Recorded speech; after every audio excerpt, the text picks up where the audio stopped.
বৃষ্টিতে কারণ বাজারের সবজি বিক্রিতে ভাটা পড়েছে।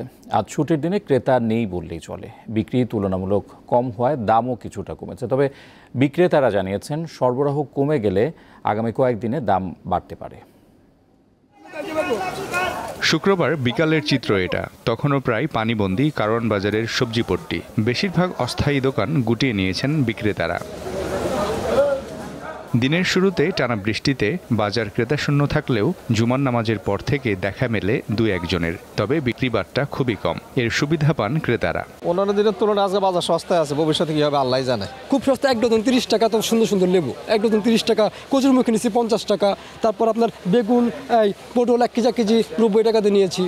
তো আমি মনে করি ওভারঅল এখন যে বর্তমান বাজার আছে ওভারঅল গুড। বিক্রেতারা বলছেন নষ্ট হওয়ার ভয়ে দাম কিছুটা কম নিচ্ছেন তারা। ক্রেতারা আসে না নিগালকে দাম কমতে আর কি করবো, পাইকারিরা যারা মাল জুটিয়ে দেয় পরবর্তীতে নষ্ট হয়ে যাবে, এই কারণে দাম কমতে আছে বর্তমানে। বৃষ্টি হলে প্রায় সময়ই আলোচনায় থাকে কাঁচামরিচ। দোকান ভেদে কেজি প্রতি 220 থেকে 250 টাকা দরে বিক্রি হচ্ছে, যা আগের থেকে কম বলে দাবি বিক্রেতাদের। যদিও ক্রেতারা বলছেন এ দামও বাড়তি।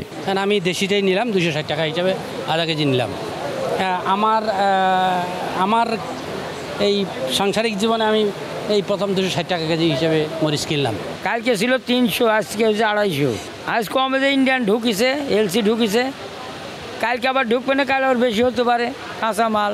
ব্যবসায়ীরা জানিয়েছেন বৃষ্টিতে বাজারে সবজির সরবরাহ কম হয়। এর নেতিবাচক প্রভাব পড়ে কয়েকদিন পর। যারা বেচতে না পারছে তারা কিছু মাল রেখে দিয়েছে বা রয়ে গেছে। এখন মোকামের থেকে মাল এই বৃষ্টির কারণে কম আসতে পারে, কালকে দাম কিছুটা বাড়তে পারে। বৃষ্টিতে মাল ক্ষেতের থেকে যদি গৃহস্থরা না তুলতে পারে, আমদানি যদি না হয়, তাহলে তো স্বাভাবিক দাম বেড়ে যাবে। এদিকে আলু, পেঁয়াজ, রসুন সহ অন্যান্য নিত্যপণ্য আগের বাড়তি দামেই বিক্রি হচ্ছে। মিজানুর রহমান, দীপ্ত সংবাদ, ঢাকা।